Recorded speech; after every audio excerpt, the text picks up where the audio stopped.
2.3 fifth sum. What is the time? 100 hours after 7 a.m. இப்போ மணி 7 மணி 100 மணி நேரம் அப்புறம் 100 மணி நேரத்துக்கு அப்புறம் என்ன டைம் இருக்குன்னு கேட்குறாங்க. ஓகேவா? 100 7 ப்ளஸ் 100 107. ஓகேவா?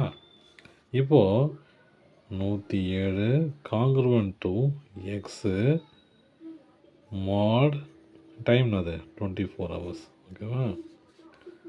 107 minus x equal to 24n. அப்போது n equal to 107 minus x divided by 24. n எங்கே இன்டிஜர் ஆகுதோ எக்ஸுக்கு வேல்யூ எக்ஸ் ஈக்குவல் டு 1, 2, 3 போட்டுனே வருவேன். எங்கே இன்டிஜர் ஆகுதோ n அதுதான் எக்ஸோட வேல்யூ. ஓகேவா? இப்போ எக்ஸ் ஈக்குவல் டு 1 போட்டு பார்க்குறேன். 1 போட்டு பார்த்தா என்ன வரும்? 108 டிவைடட் பை 24 வராது. 2 போட்டால் 105 வராது. 3 போட்டால் 104 வராது. அப்போது எக்ஸுக்கு எக்ஸ் ஈக்குவல் டு லெவல் போட்டு பார்க்கலாமா? லெவல் போட்டு பார்த்தா என்ன வருது போகலாம். n equal to 107 minus 11 by 24 equal to 11 போச்சுன்னா 96 டிவைடட் பை 24 கேன்சல் போச்சுன்னா 24 4 டைம்ஸு. ஓகேவா? அப்போது n இன்டிஜராக மாறிச்சு. எப்போது எக்ஸுக்கு 11 போடும்போது. அப்போது 100 மணி நேரம் 7 மணி ஆகுது மணி. இப்போது 100 மணி நேரம் கழித்து ஆகிற டைம் என்னது? என்ன டைமு? 11 AM. பிஎம்மில் AM. ஓகேவா? செகண்ட் சம்மு.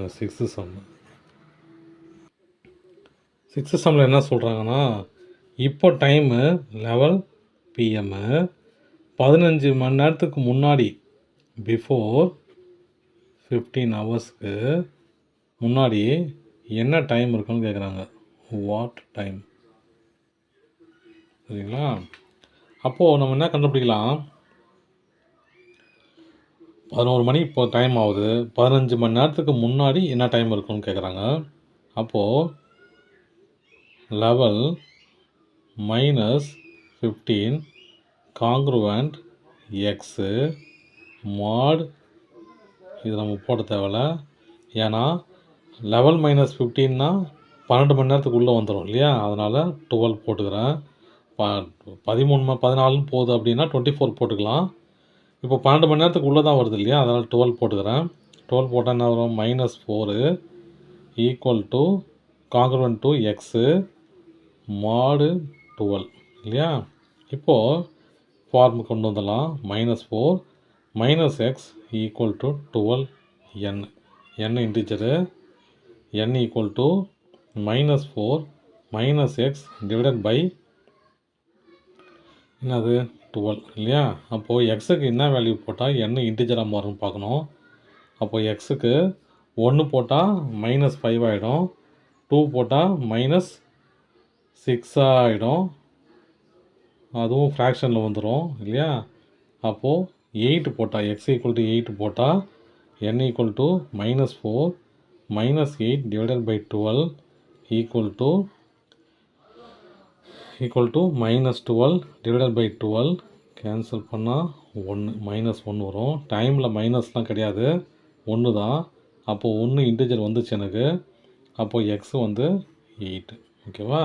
அப்போது 8 AM 8 AM மணி. இப்போ நம்ம என்ன பண்ணலாம்? அடுத்த சம் போயிடலாம். 7th சம் என்ன சொல்கிறாங்க அப்படின்னா, இன்றைக்கி செவ்வாய்க்கிழமை இல்லையா? டியூஸ்டேவை எப்படி எடுப்போம்? 2ன்னு எடுப்போம் இல்லையா?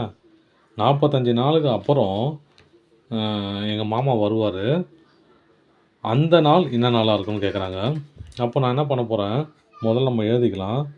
Sunday, Monday, Tuesday, Wednesday, Thursday, Friday, அப்புறம் சாட்டர்டே.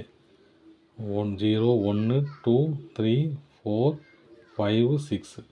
இன்றைக்கி செவ்வாய்க்கிழமை இல்லையா? 2 45 நாளுக்கு அப்புறம்னா 45. அப்போது 47 congruent to x mod mod 7 இல்லையா? 7 நாள் தான், நாட்களை தான் சொல்கிறோம் நம்ம. அப்போ 7. இப்போ நம்ம என்ன கண்டுபிடிக்கலாம்? 47 minus x equal to 7n. என்னங்கிறது இன்டிஜரு.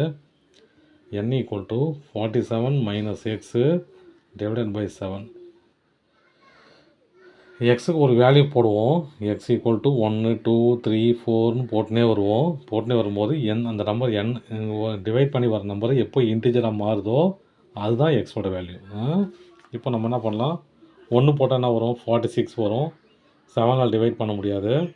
அப்புறம் 5 போட்டால் வருதான் பார்ப்போம். எக்ஸ் ஈக்குவல் டு 5 போட்டால் வருதான் பார்ப்போம். n equal to 47 minus 5 by 7 equal to 42 by 7 equal to 6. அப்போ n இன்டிஜராக மாறிச்சு. எப்போது? x equal to 5ன்னு போகும்போது. அப்போது எந்த கிழமையில் வருவார் அவர்? எந்த கிழமையில் வருவார்? 5னா ஃப்ரைடே வருவார் மாமா. அவ்வளோதான். தேங்க்யூ.